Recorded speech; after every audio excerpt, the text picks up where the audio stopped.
नाज़रीन, तारीख़ी दरसगाह मखदूम ग़ुलाम Haidar government high school हाला में तालीम हासिल करे वींदड़ पुराणनि शागिर्दनि ऐं उस्तादनि जी मान में एक गॾिजाणी मुनक़द कई वई। रिपोर्ट कर रहियो आहे हाला मां नदीम अंगरियो। सिंध जी तारीख़ी दरसगाह मखदूम ग़ुलाम हैदर गवर्नमेंट हाई स्कूल हाला में तैलीम हासिल करे वींदड़ पुराणनि शागिर्दनि ऐं उस्तादनि जे मान में एक गॾिजाणी मुनक़द कई हुई, जंहिंमें सेक्रेटरी तैलीम ग़ुलाम अकबर लिगारी, director education Hyderabad region Syed Ghulam Rasool Shah समेत वॾे अंग में तैलीम हासिल करे वींदड़ शागिर्दनि ऐं उस्तादनि शिरकत कई।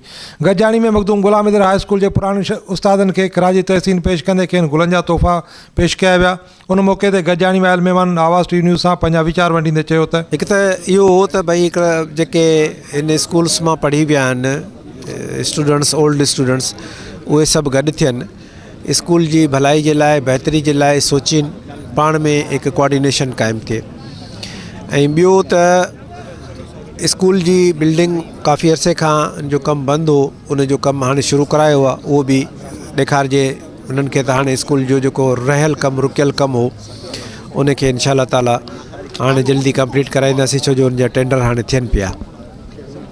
ऐं ॿियो इहो बि हो त उहे ओल्ड स्टूडेंट्स जेके हितां पढ़ी विया, उन्हनि जो तवजो मबज़ूल कराइजे स्कूल ॾांहुं, उन्हनि खे वापसि वठी अचिजे ताकी हू हिन स्कूल जे ॿियनि बि केतिरनि मसइलनि खां वाक़िफ़ु थियनि ऐं उन्हनि जे हल लाइ पंहिंजो पंहिंजो रोल अदा कनि। हाई स्कूल जी जेका पोजीशन आहे उन ते प्लान कयो आहे सेक्रेटरी साहब जन, हाणे उन सां डिस्कस थियो आहे त जेके उन जूं आहिनि शॉर्ट फॉल्स स्टाफ जूं आहिनि या इंफ्रास्ट्रक्चर जूं आहिनि, उहे साईं इहो चयो आहे त जल्दी पूरियूं कयो वेंदियूं ऐं उन जी कमेटी वग़ैरह बि ठाही आहे जेका ओल्ड बॉयज़ स्टूडेंट्स सेक्रेटरी साहब जन सां बि मिलंदा ऐं अथॉरिटी सां मिलंदा त जेके शयूं आहिनि उनखे बहितर करे वठनि। असां हीअ ओल्ड बॉयज़ स्टूडेंट्स फेडरेशन जो इंतज़ाम कयो आहे, क़ाइमु कई आहे। इंशाअल्लाह इहा पंहिंजा फ़राइज़ रेगुलर अंजाम ॾींदी।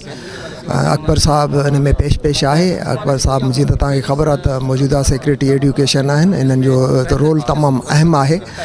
स्कूल जे हवाले सां स्कूल जा थोरा छोटा मोटा मसइला आहिनि त उहे पंहिंजी जॻह ते उहे बि वक़्तनि उन्हनि खे बि ॾिठो वेंदो। प्रोग्राम जे करण जो असल मेन मक़सदु इहो आहे त जेके असांजा दोस्त जेके असां इन टच थी विया आहिनि, उनखे राब्तनि खे रिवाइवल जे लाइ, राब्तनि खे वधाइण जे लाइ अहिड़े क़िस्म जी गैदरिंग्स असां महसूसु कयो त तमामु घणो ज़रूरी आहिनि। प्रोग्राम जे हवाले सां इहो आहे त साईं अकबर लगारी साहब जन सेक्रेटरी एजुकेशन कुझु वक़्तु पहिरीं अॻे महीने में स्कूल विज़िट कयो हो।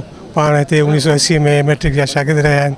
उन्हनि जो हिकिड़ो आइडिया हो त छो न असां पंहिंजे पुराणनि शागिर्दनि खे क्लास रूल्स खे कोड़ो इवेंट रखूं जिते गॾु थियनि ऐं जेको पुराणियूं यादूं ताज़ा करियूं, जेके सुठनि उहिदनि ते आहिनि उन्हनि खे पाण में मिलायूं, पुराणी यादूं ताज़ा करियूं। हीउ प्रोग्राम इन सिलसिले जी खड़ी। हिननि चयो त मखदूम ग़ुलाम हैदर गवर्नमेंट हाई स्कूल हाला सिंध जी हिकु तारीख़ी दरसगाह आहे जंहिं मां केतिरा ई शागिर्द तैलीम हासिल करे हिन वक़्तु वॾनि वॾनि उहिदनि ते वेठल आहिनि।